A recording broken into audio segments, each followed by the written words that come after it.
I grew up in LA in the 60s, and we were pretty hard hit by smog.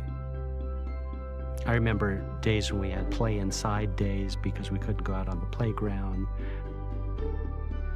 I can actually remember early in my career spending time on the job out here in Los Angeles and having routinely to deal with smog alerts where it was recommended that you stay indoors. In the afternoons, you would see this bank of what looked like fog coming in from the west to Riverside. That wasn't fog, it was pollution. I remember hiking in Griffith Park and looking out at the sunset in LA. It was not pretty.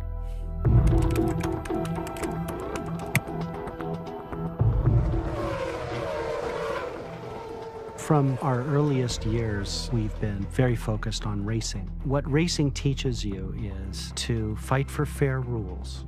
And we took that attitude right from Formula One into our efforts at the environment. I think today people take for granted clean air. If you look back to 1970, it was a large social issue, a public debate that was taking place. The big result of the concern about air quality was, of course, the Clean Air Act. And you had a lot of auto companies that opposed it and said it couldn't be done. The number of companies that were actually proactive were very few. Honda was one of those companies. Honda had a positive attitude towards these new regulations. We'll compete and we'll win. During the regulatory process, we were saying, well, Honda can do this. Why can't others do it? One example of their technological leadership and environmental stewardship was the development of the CVCC engine technology. When the CVCC team was thinking about these early challenges, Blue Skies for Our Children was the best rallying cry possible. It kept everybody focused on the ultimate goal. I think Honda keeps this focus on the technology, and it demonstrates what can be done. Here was this little company that defied the odds and was able to meet the regulations. Undeniably, California in the early years exhibited leadership in addressing automobile emissions.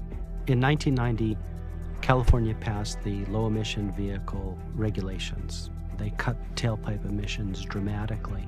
To give you an image, low-emission vehicles cut emissions by 30%, and ultra-low emissions cut them even further. We were the first company to develop and market a low-emission vehicle in '96, an ultra-low emission vehicle in '98, a super ultra-low emission or SULEV vehicle in 2000, and in 2013 we introduced the world's first SULEV 20, the most stringent emission standard to date. Honda was an early adopter of those standards. They were proud of their environmental achievements and took a leadership role in meeting those standards. They embraced those standards. So there's been substantial reductions in automotive pollutants to the point where they're near zero emissions for a new car. Unlike racing, the environmental challenge never has a finish line. In the last 40 years, I think we've made the world a much better place. The incidence of smog is greatly reduced, and on an individual vehicle level, the emissions are 1/1000th of what they were from pre-regulated days. Is the job done? Absolutely not. There's still work to be done. The next challenge is addressing greenhouse gas emissions. I would say that is a major challenge for the industry. The new race is now to reduce greenhouse gases. We want to develop next generations of vehicles that will have that equivalent leap forward on climate change in the next 40 years as we've had on air quality in the last 40.